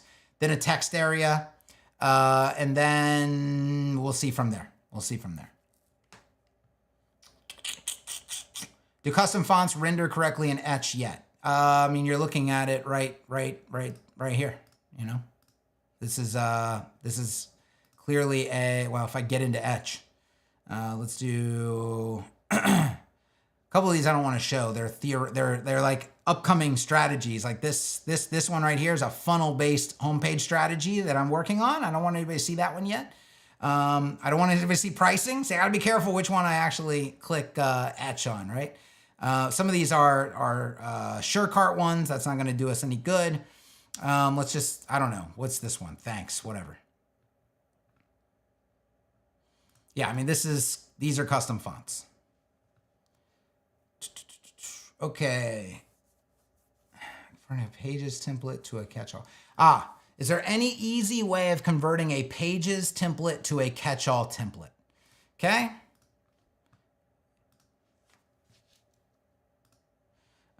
So you have a header. It depends on what's happened with the template here. This one is, I would say, fairly complex blog post template. See all that? Command C.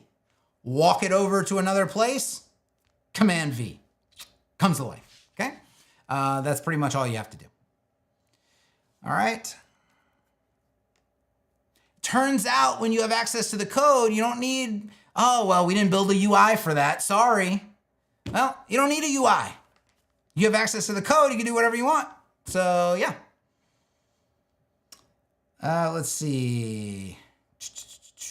3 things I'm waiting on before I begin my site rebuild. Can't wait. What are the 3 things? What are the 3 things, Justin? What are the 3 things? I can tell you when they're coming. I have insider knowledge. What would be the best way to create multi-lang websites with Etch? We will be able to do it. We haven't discussed the pathway for doing it yet, so I can't answer the question, but it will happen, 100%. It's a top priority. Will there be filters? 1,000%. 1,000%. Still targeting a September launch, and if so, do you expect ACF replacement stuff to be in?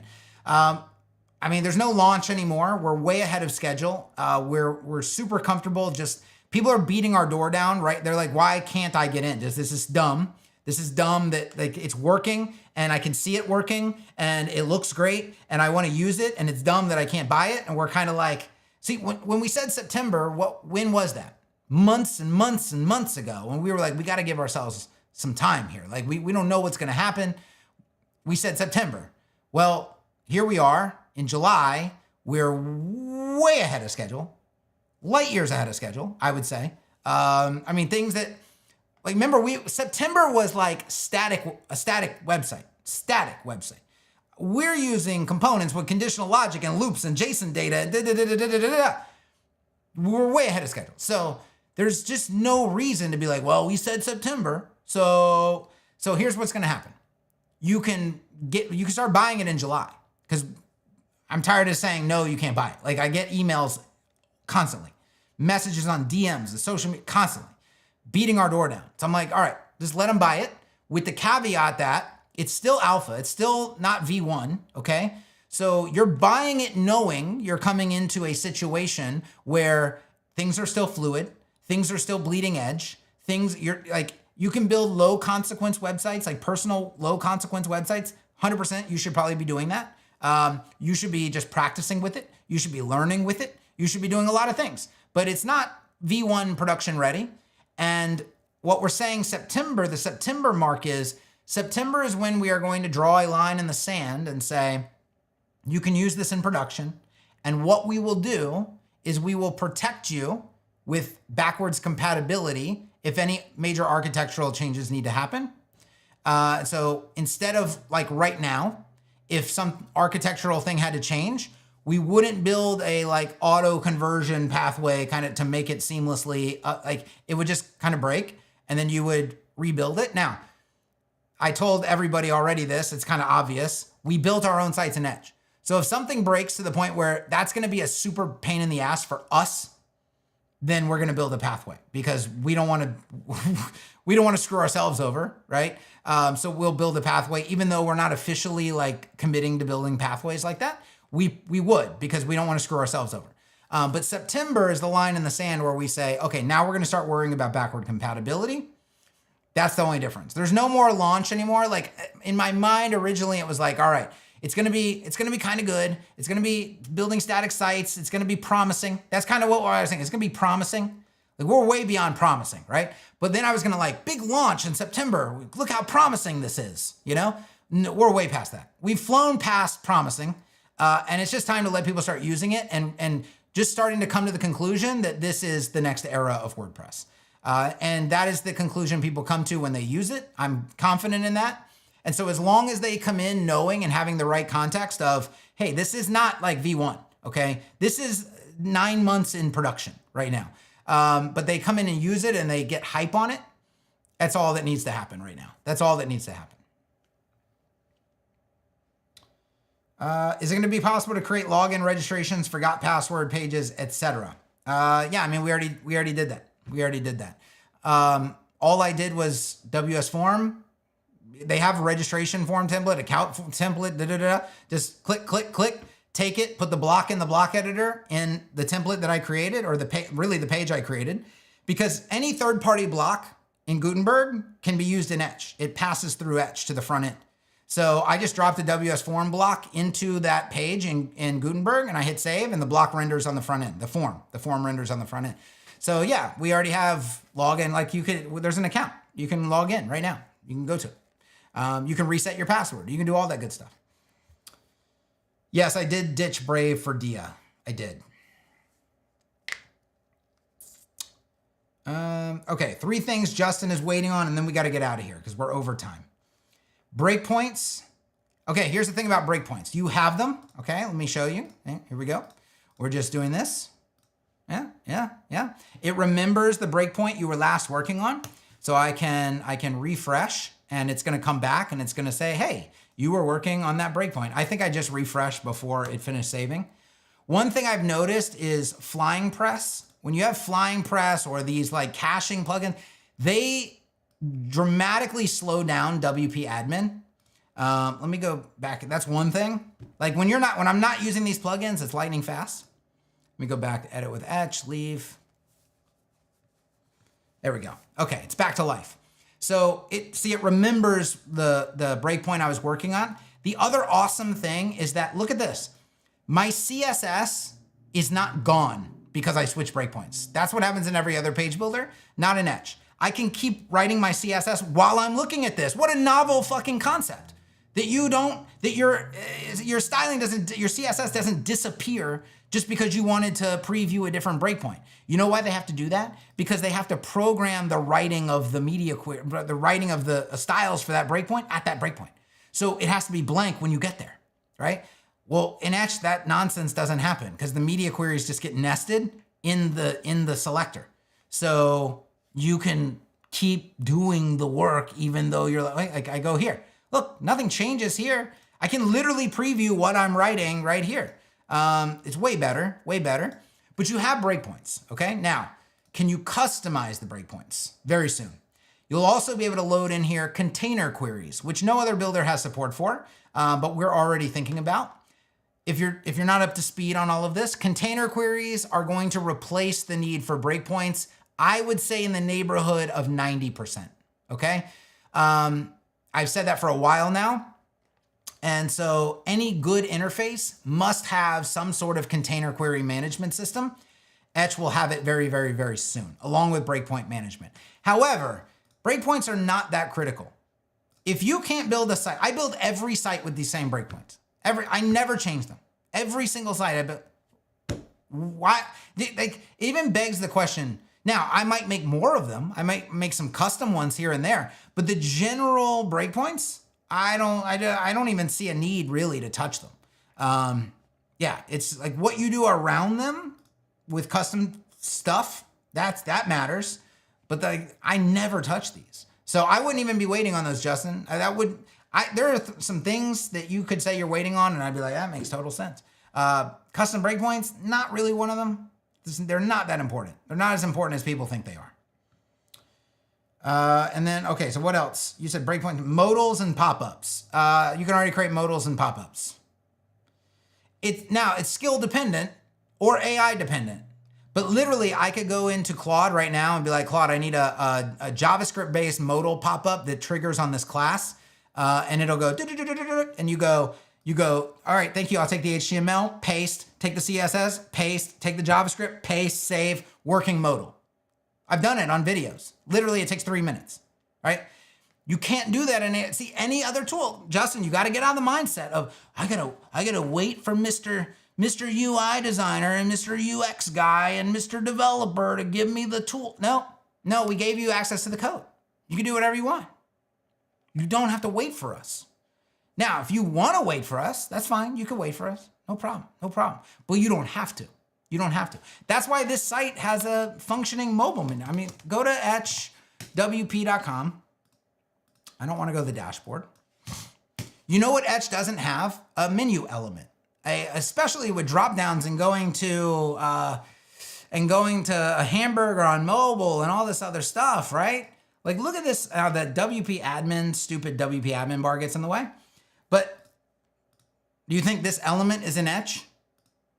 No, that's not an Etch element. I just built it in 8 minutes. Now, if you don't know how to build that, I get it.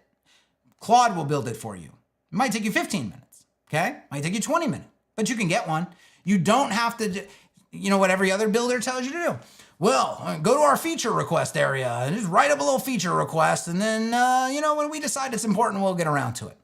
And then you have no visibility on it anymore. And nobody seems to care about you or your needs or your wants, your desires. And you feel very down on yourself. You really wish that functionality existed, but there's nothing you can do because they don't give you access to the code. But when you have access to the code, my friends, you can do whatever you want to do and you don't have to wait for us. And that's the beauty of it.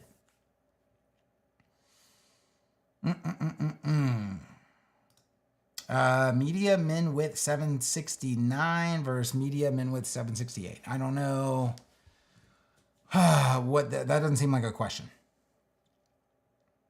Will Etch have advanced custom fields such as geolocation field? I do think geolocation, it depends on what you're using that for. There's different uses for geolocation, right? There's geolocation in a maps widget. There's geolocation on a general page to redirect to a location page. There's a lot of use cases for geolocation. Will we have geolocation built in to these varying important, widely used degrees? Yeah, because I think that's important. People will notice, hey, you're missing a carousel, you're missing an accordion, you're missing a this. Let's close out on this. This is very important for people to understand. If there is not a pathway to getting work done in Etch, that's what we focus on. If there is a pathway, and I explained this on the developer call the other day. By the way, again, unprecedented access to what we're doing behind the scenes for customers, involving them in the discussions. I mean, Waji literally took them on a 20-minute explanation of why the Gutenberg filter that we were using to render blocks has a recursion problem, that it recursively repeats back on itself over and over and over and over again, causing loading time issues for deeply nested. He literally explained that to them for 20 minutes, like technical, so that they could understand why the refactor of Etch blocks needed to happen, right? This is unprecedented access. Okay, so remind me what we were talking about before. Oh yes, pathways. If it doesn't have a pathway, we hone in on it. Can't do that. Can't leave them without a pathway. Now, if it has a pathway, now that pathway might be a dirt road. See, you can have a dirt road, you can have a path, you can have a dirt road, you can have an asphalt road, you can have a highway, you can have a freeway, you can have a lot, like, then your freeway can have a bunch of fucking shops on it that are super upscale, right? If you have a dirt, even if you have a dirt, it might be a dirt road, but if there's a path, we should focus on an area that does not have a pathway yet, right? Now, you're like, Kevin, how do I get an accordion? Well, there's no accordion element. But is there a path to having an accordion? Yeah, if you know how to build an accordion, you can easily build one. That is a pathway. It's a dirt road. Or you can go ask Dia or Grok or whoever, hey, write me up an accordion. You can go to docs. You can go Shad CN. I've done this on videos. Okay, Shad CN components. Let's just Google it. Okay, there you go. Now, I'm gonna go to components, right? Look over here in this list. Click on anything you want. So you come down and you go, what did we want? We wanted, there's a navigation menu right there, by the way. There's a popover if you wanted that. Let's go to tabs. I've actually done this myself because there's no tabs element and I can build tabs. I need a little help with the JavaScript on tabs. I could build them myself, but I don't want to. I have no fucking desire to manually build tabs. So what I do is I grab this and I go to Claude or I go to Grok or I go to whoever's best at the time and I go, here's the documentation on accessible functional tabs. I want you to give me the HTML. I want you to give me the CSS. I want you to use BIM for CSS. I want you to nest all the styles on the parent selector. And then I want you to give me vanilla JavaScript, and I want you to make sure all of the accessibility requirements are accounted for. And then I hit enter, and it goes, here's your HTML, here's your CSS, here's your JavaScript. And I go copy, paste, copy, paste, copy, paste, publish. There's your tabs. Then I style them the way I want to style them, and I have tabs. That is a dirt road. That's not the experience we want people to have. Even though actually you'll be able to natively do that in Etch with AI. It's not the experience we want you to have is you click add element tabs. Oh, there they are. Fantastic. That's the experience we want you to have. But do we spend a bunch of time when there's already a road to getting to tabs? Do we spend a bunch of time building a freeway to tabs? Or do we go to somewhere else where there's no pathway to get your work done and make sure there's a pathway? To me, this is a game of surface area. We have to give pathways. And we start with dirt roads, and then we come back and we make them highways, and then we come back and we make them freeways, and we come back and then we make them Sarasota, you know? It's a process. But as long as you have a pathway and you have access to the code, you can get your work done. As you can see, you can literally build pretty much anything you want to build. Okay, I think I've ranted and raved and talked for too long. I'm just gonna catch up on chat real quick before I leave. If you guys appreciate this, drop a like. Yeah, I understand, Justin. Rudimentary skills, we welcome. There are people who are almost pure beginners. And by the way, we have a selector. I can prove this, right? We can prove this with analytics. Go to EtchWP.com/pricing. You see this form? Look at this. Choose your experience level. Do you know how many people choose this and get on the waiting list? And you know how many did that for the first launch and the second launch? How many people who identified as beginners are customers of Etch, who are now using it and following the little videos and going, they're reiterating over and over and over again how empowering it is to learn to do things the right way and to have this power at your fingertips and start to know how to use it. And they're upping their game, they're upping their skills, they're having fun doing it, right? That's the life we want people to live. So yeah, you can have the most rudimentary skills on planet Earth. Etch is for you. Etch is for you. If you want to work in this industry. Now, if somebody comes to me and they say, Kevin, I don't know what I'm doing. All I want is a little hobby site. I'm not trying to build websites for people. I would say, don't use Etch then. The Etch is not for you. Go use Wix, Squarespace, WordPress theme, whatever you want to do. Etch is not for you. But if you're like, Kevin, I don't know anything, but I want to work in this industry. I want to build a business around this stuff. then I would say 100% use Etch. You're gonna learn how to do it the right way. You're gonna have the proper tool at your fingertips. You're gonna feel empowered. You're not gonna feel like an imposter. You're not gonna get trapped for 10 years in one of these other tools. This is the path. This is the path. So yeah, we love beginners. All right, I'm out. I love you guys. I'll be back soon. Drop a like on the stream, and I'll see you next Tuesday. We're back to back. I'll see you next Tuesday. Peace.